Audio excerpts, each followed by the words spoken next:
In 1958, a hands-on, innovative Italian World War II veteran who grew up on a farm and spent most of his early life working as a mechanic decided to jump in one of his many super expensive exotic cars, a Ferrari to be specific, and headed to lodge a complaint with the founder of the notoriously luxurious Ferrari exotic car brand, Enzo Ferrari himself. The complaint concerned the clutch of his Ferrari that kept malfunctioning and that the company's customer service was just lousy. As history tells, Enzo Ferrari refused the meeting at first, but later agreed to meet and had this answer for the complainer. The clutch is not the problem. The problem is that you don't know how to drive a Ferrari and you break the clutch. That short and rather harsh answer led to something unique. It changed history and the future of the Italian-made exotic and GT cars industry forever. It gave birth to the powerful mean road machine Lamborghini, a car that most people, even in rich countries, cannot afford to buy or even rent for a week for a trip to Las Vegas. This is the inspiring rags to riches story of Ferruccio Lamborghini.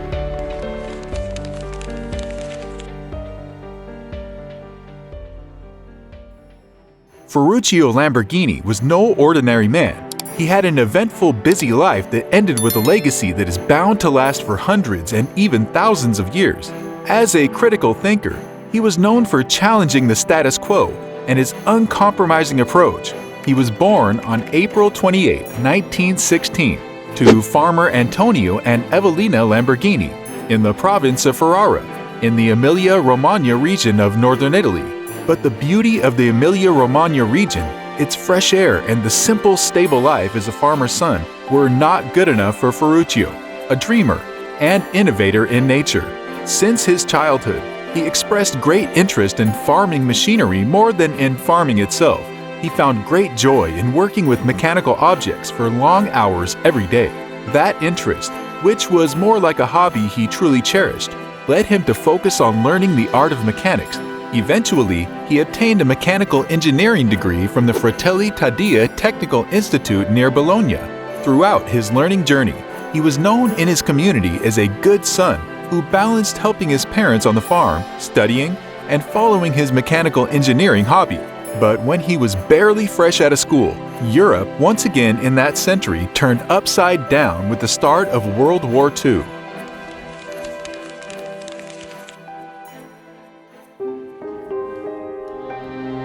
Like millions of other Italian men in 1940, Ferruccio was drafted into the Italian Royal Air Force, where he immediately put his engineering skills to work. As his superiors were impressed, he soon found himself stationed as a mechanic in a military base on the beautiful Greek island of Rhodes, which was at the time a territory of the Kingdom of Italy. Marooned on an island amid the biggest global war of all times, it was no place fit for an engineer due to the lack of parts and components to fix the war machines. He still managed to excel at what once was a mere hobby. Just a few weeks into the military service, his skills earned him the reputation of a magician and prolific tinkerer who could fix anything mechanical using parts that would generally not be compatible and even using old scrap. This led him to be promoted to the position of supervisor of the vehicle maintenance unit. The war was a very unpleasant time, but Ferruccio Lamborghini was a happy man because he was doing what he loved most while gaining an ocean of knowledge and experience. However, that humble, serene state was not meant to last. He was captured and taken as a prisoner at the end of the war in 1945 by the British Army, and they did not waste any time utilizing him as a miracle mechanic.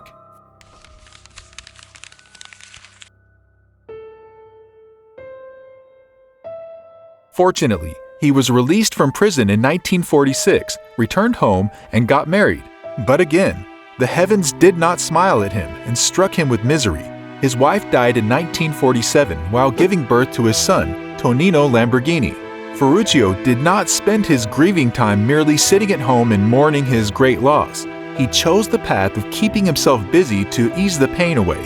At that time, Italy was becoming an emerging market with a focus on the revitalization of farming, but it was also suffering from shortages in mechanical parts, farming machinery, and equipment. a problem that represented an opportunity for the prolific mechanical tinkerer.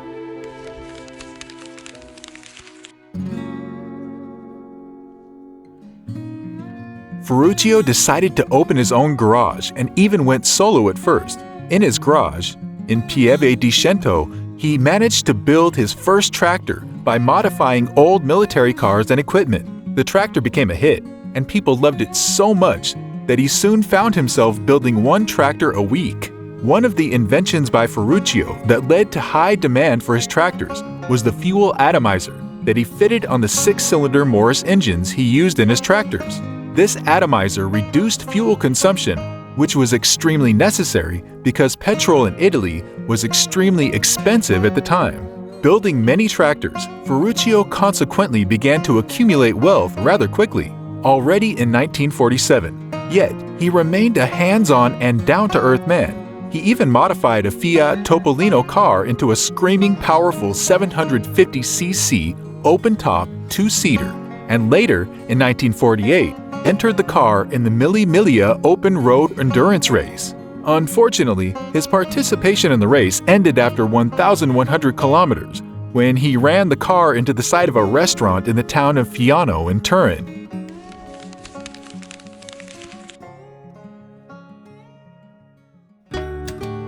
Ferruccio Lamborghini had a good run, achieving one success after another. The demand for his tractors was going through the roof, and his team of engineers could barely keep up after expanding the garage. It was simply time to grow. So, in 1948, he established the Lamborghini Trattori Company and began expanding and competing with the industry heavyweights, even though he did not have a long tradition in the business like other historical names, such as Fiat Trattori and Landini. In fact, his company was still using war surplus engines and parts to produce their tractors. 1951 was a remarkable year for Lamborghini. His company sold more than 200 tractors and even replaced the military surplus components with new Italian-made engines. It was also the year the L33 came into being. The L33 was the first production tractor made entirely by Lamborghini, except for the new upgraded British-made Morris engine. Officially, this meant that Lamborghini had begun transforming into a true Italian industrial giant. That transformation was further magnified and reinforced with the enactment of the Fanfani Law in late July 1952. The law was designed to financially reward Italian farmers who purchased Italian-made farming equipment. For Lamborghini, the timing was just perfect, a gift from the heavens that helped the company begin mass production of tractors, including new models such as the DL40 and DL50. In 1955, the company produced its first tractor with tracks instead of wheels, the DL25C Crawler.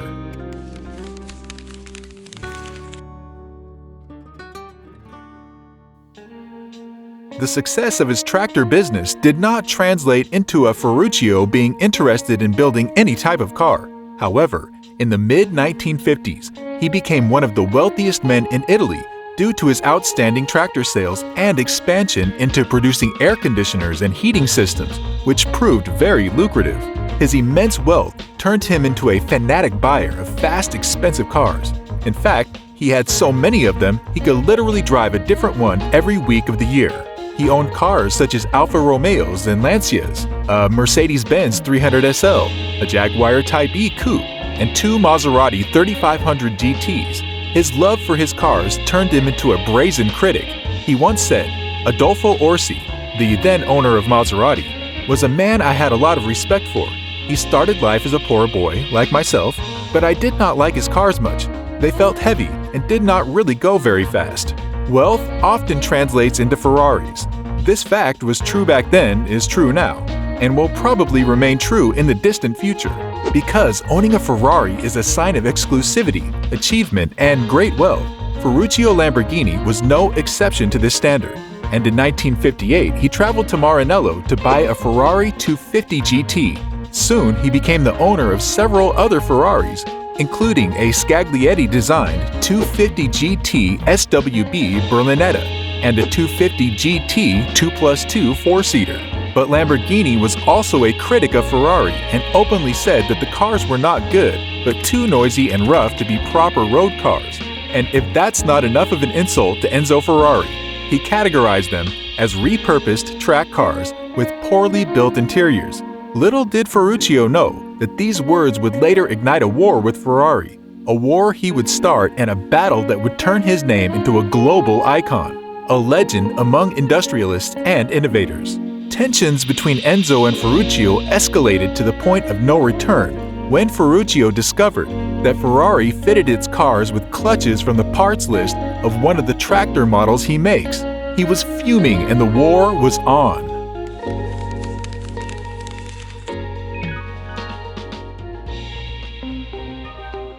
Filled with anger, Ferruccio Lamborghini had a plan. He first built a new factory in an industrial area in Sant'Agata, solely dedicated to creating the best GT cars possible. The first model introduced was the 350 GT-V in 1963, which evolved into the production version 350 GT in 1964, and then further into the 400 GT 2+2 in 1966.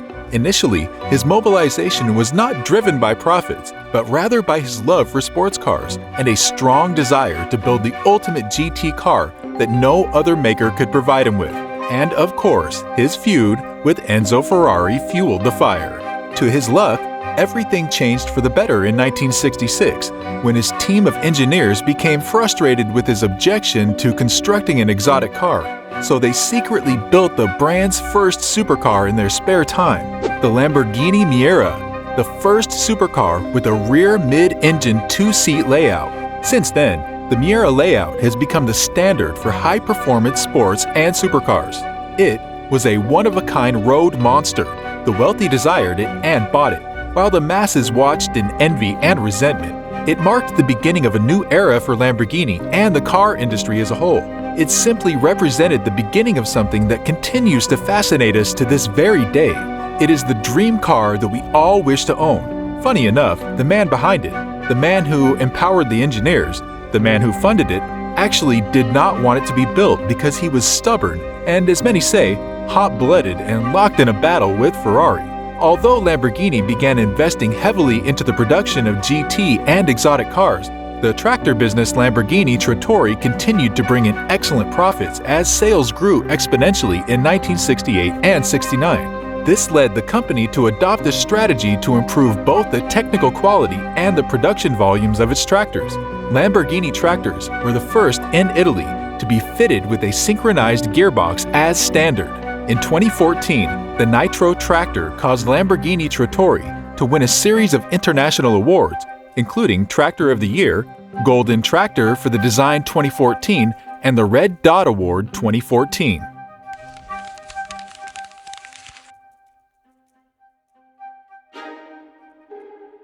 Many people still do not know today why Ferruccio Lamborghini adopted a raging bull as the emblem for his auto company. It was due to a visit in 1962 to the Seville ranch of Don Eduardo Miura, a renowned breeder of Spanish fighting bulls. Lamborghini was simply captivated by the Miura animals, and as we have learned before, he even named his first supercar after this particular breed of bulls, which he greatly respected.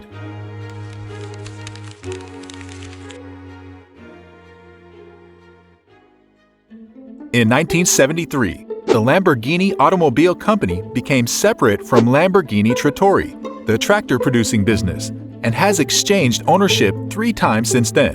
In 1987, the American Chrysler Corporation took control of Lamborghini and later, in 1994, sold it to the Malaysian investment group Mycom Setco and Indonesian group V-Power. They too ended up selling it in 1998 to the Volkswagen Group, where it was placed under the control of the group's Audi division. Lamborghini cars are now a powerful, elegant, global brand representing quality and wealth. It is growing faster than any other supercar brand. A couple of years ago, it began producing the luxury Urus family SUV, making Porsche SUVs look like standard-issued Range Rovers. On the supercar front, the Huracan is still on fire and burning other exotic cars on its way to showrooms and luxury car rental companies, especially since the release of the upgraded version, the Huracan Evo. Now, All eyes are on the soon-to-be-released new versions of the mighty Aventador S, SVJ, and Spiders. It seems that Lamborghini's motto these days is, if you want to be like the rest and driven by mere marketing, buy a Ferrari. But to stand out from the crowd, buy a Lamborghini.